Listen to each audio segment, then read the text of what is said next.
Assalamualaikum warahmatullahi wabarakatuh. Al-Kisah, ada seorang sufi dari kalangan Aulia Illah bernama Syekh Abdul Aziz Ad-Dabakh. Namanya tercatat di Lauhul Mahfuz sebagai penghuni neraka. Melihat hal tersebut, malaikat mendatangi Abdul Aziz dan berkata, "Wahai Abdul Aziz, untuk apa engkau ibadah sedemikian rupa? Sedangkan aku lihat namamu di lembaran Lauhul Mahfuz sebagai penghuni neraka.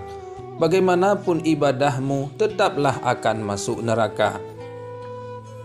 Wali itu menjawab, "Wahai malaikat, syurga dan neraka bukan urusanku. Aku diciptakan oleh Allah hanya untuk beribadah kepadanya. Sebagaimana firman Allah, tidaklah aku ciptakan jin dan manusia kecuali hanya untuk beribadah kepadaku. Apakah aku masuk syurga atau neraka? Itulah haknya Allah." Setelah malaikat kembali ke Lauhul Mahfuz, dilihat nama wali itu telah dirubah oleh Allah menjadi penghuni syurga. Lantas malaikat kembali menemui Abdul Aziz dan berkata, "Wahai Abdul Aziz, ada kabar gembira untukmu.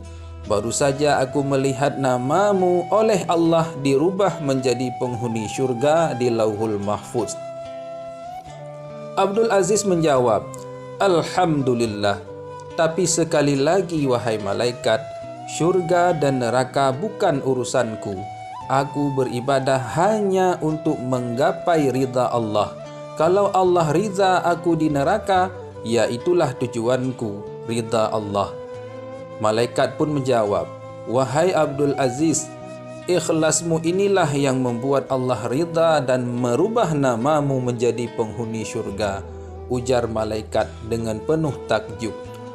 Kemudian Abdul Aziz bertanya kepada malaikat, "Kalau ikhlasku tadi yang membuat Allah ridha kepadaku, lalu kira-kira dosa apa yang membuat Allah murka kepadaku sehingga namaku tertera sebagai penghuni neraka?"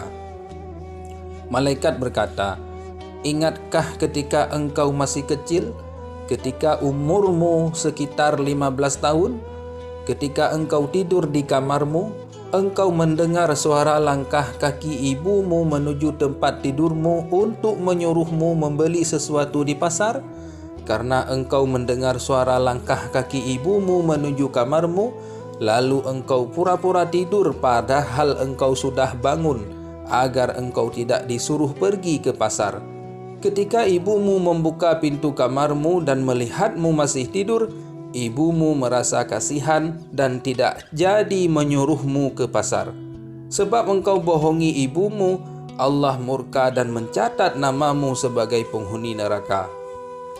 Abdul Aziz pun beristighfar dan memohon ampun kepada Allah setelah mendengar uraian malaikat tersebut. Sejak saat itu, Abdul Aziz Ad-Dabakh di sisa umurnya tidak pernah berceramah kecuali tentang berbakti kepada orang tua. Setiap orang yang datang kepada beliau selalu diwasiatkan untuk berbakti kepada kedua orang tua. Mudah-mudahan dengan video kisah yang singkat ini bermanfaat bagi kita bersama. Wallahu a'lam bissawab. Assalamualaikum warahmatullahi wabarakatuh.